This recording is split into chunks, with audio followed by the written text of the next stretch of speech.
extended family living homesteading on an acre. Peppers. Filmed and edited by Michel Gontier. Music, Blue Mountains by Gabriel Witcher. Greetings and salutations, everyone. Welcome to Extended Family Living Homesteading on an Acre. Here, I start the episode by picking some rainbow chard and Swiss chard. Here, I'm wiping peppers. These are a miniature pepper that look like a bell pepper. They're sweet like a bell pepper. They're just small. I really don't know the variety name because I didn't save the seed packet. That being said, I did save a lot of seeds from these. Here you see me tossing the peppers into the bowl after I'm done wiping them clean.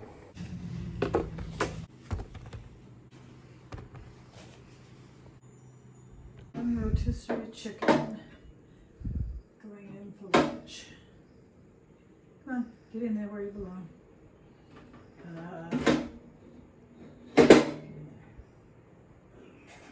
Here Mom is putting a chicken in the rotisserie.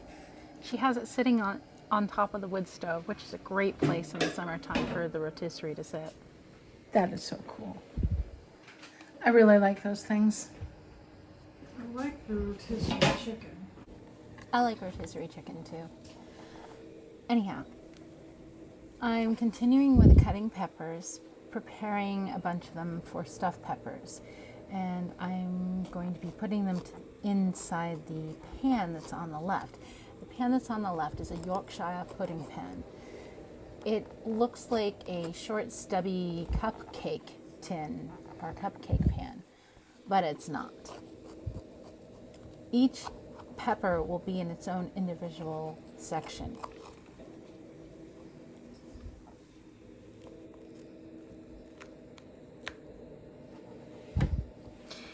Here I finished cutting the cap off and popped it out. Now I'm taking the seeds and pinching them out with my fingers, taking them out of the membrane that's on the inside of the pepper. Then I take the pepper and I tap it upside down onto my cutting board.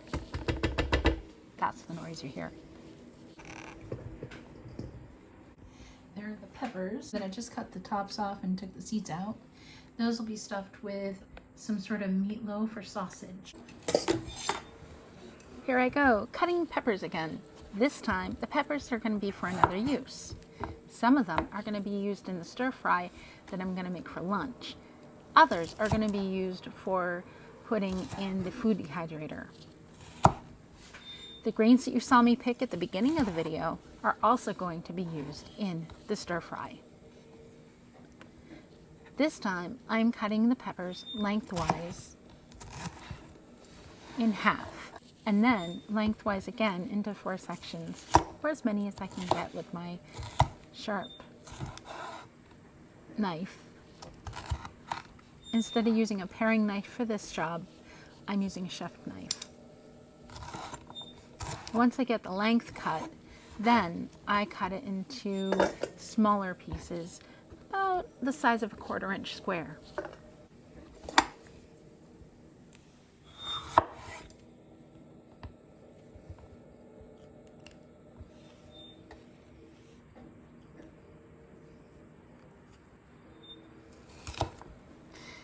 For those of you that cannot see, I am cutting at an angle. I think it's approximately a 45-degree angle. I could be wrong on that. The reason why I'm doing this is because I'm working with a very small pepper and I'm working with a large chef's knife. I don't want to cut my fingers, therefore going at this particular angle away from me is a good preventative measure, and it allows me to really get in there with the blade of the knife. These peppers are from the plants that I started this spring. When they got too big for the plant pots that I had on the porch, then I had my mom transplant them into her larger garden. They did so fantastic. They didn't need weeding or anything this summer. They just did great. And then when the peppers were ready to pick, she picked them and brought them in. Now I'm tending to them. I think one of the best things about extended family living is you get to work as a team. When you're doing the gardening and homesteading as an extended family, it really does help. Each family member can contribute in their own way, and each contribution, no matter how big or how small, really does make a big difference. I'm really grateful that one of my aunts thought to send the seeds that she sent this past spring. It really did help. I enjoyed starting the seeds, and the 5 pepper plants that came out of those seeds really were a joy to watch grow. It really was even a bigger joy to be able to get the yield of peppers that we got off them. And I never saw such a little pepper before that was so good. These are just so good, and they're very beautiful to look at too. Thank you. Well, now I'm finished with cutting peppers, and then I show you a still shot of the different bowls where the seeds and the different parts of the peppers are. Now I'm cutting onion for the stir fry, and now I'm working on the garlic. I cut them, the garlic I cut lengthwise first, and then I cut the width, and I'm cutting it into about an 1/8 inch size. This is so that I can go into the stir fry, and without it being too potent for some of us, and with it still having enough potency of garlic to suit the rest. And I'm using a paring knife to cut the garlic, and then I'm going to grab the bench scraper and use that with the dull part of the blade, which is the back of the blade of the paring knife, to clean up the garlic and put it into the bowl with the rest of the stir fry. This is the way to do it if you don't want to physically get all the garlic juices on your fingers necessarily. It's also a good way to clean up your board of your garlic when you're having problems seeing it. Now I'm separating the chard from the kale that I have in front of me. And I'm going to cut the chard first, and then I'm going to cut the kale. And I'm using a chef's knife again.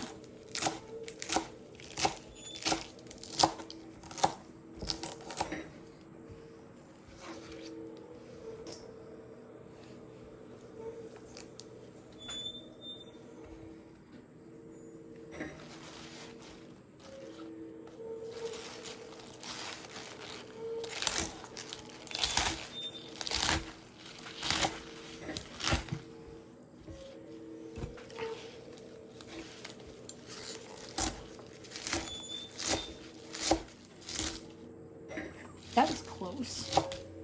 Almost got my finger.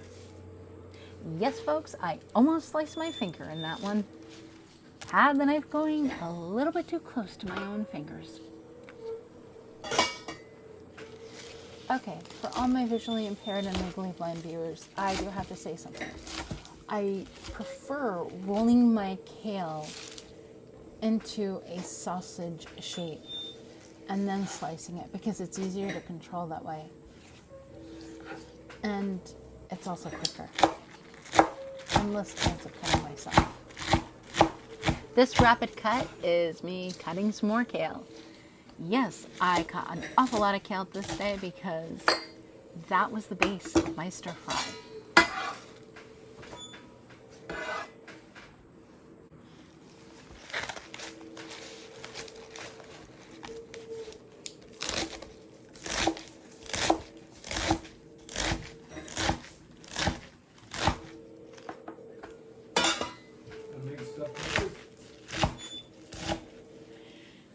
Eventually, yeah. Right now I'm prepping a bunch of things.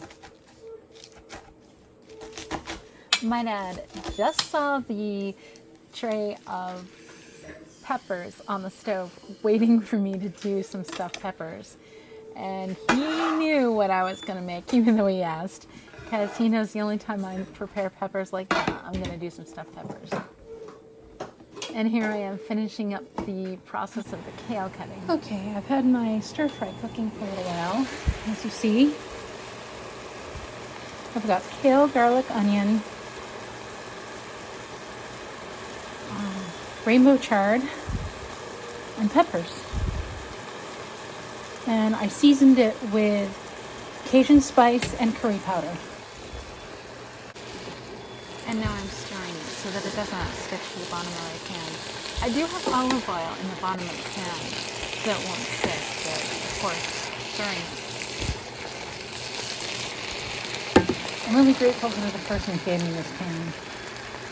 So this is the setting it's on right now. Now you see the pan with the peppers in it. Now when I talk about the water being in it, what I need to do is put some meat in these, then put water in this area, and then put them in the oven. The area I'm referring to is in the pan itself. So this is going to be for another meal. Of the peppers. That's going to go for lunch. And I still have to do some more prepping to put some peppers in the food dehydrator. And see.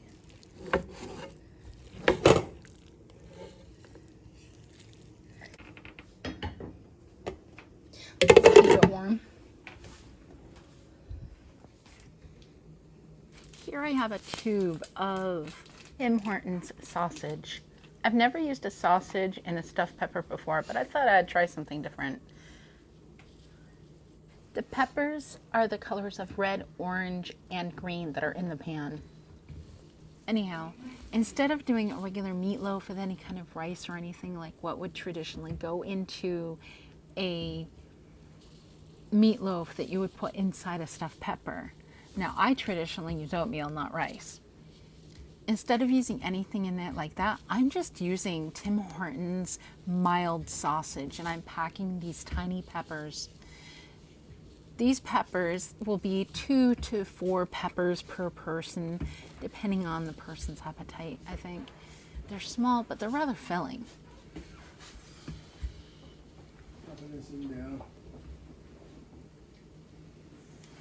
You can hear my dad in the background. The thing he's putting down is the curtain that we keep between the dining room and the kitchen. We keep it there in the summertime to prevent the hot air from the kitchen getting into the rest of the house. That helps to keep the rest of the house cool. We do not have centralized AC in our house, and we don't need it. So this is a trick to do when you don't have it.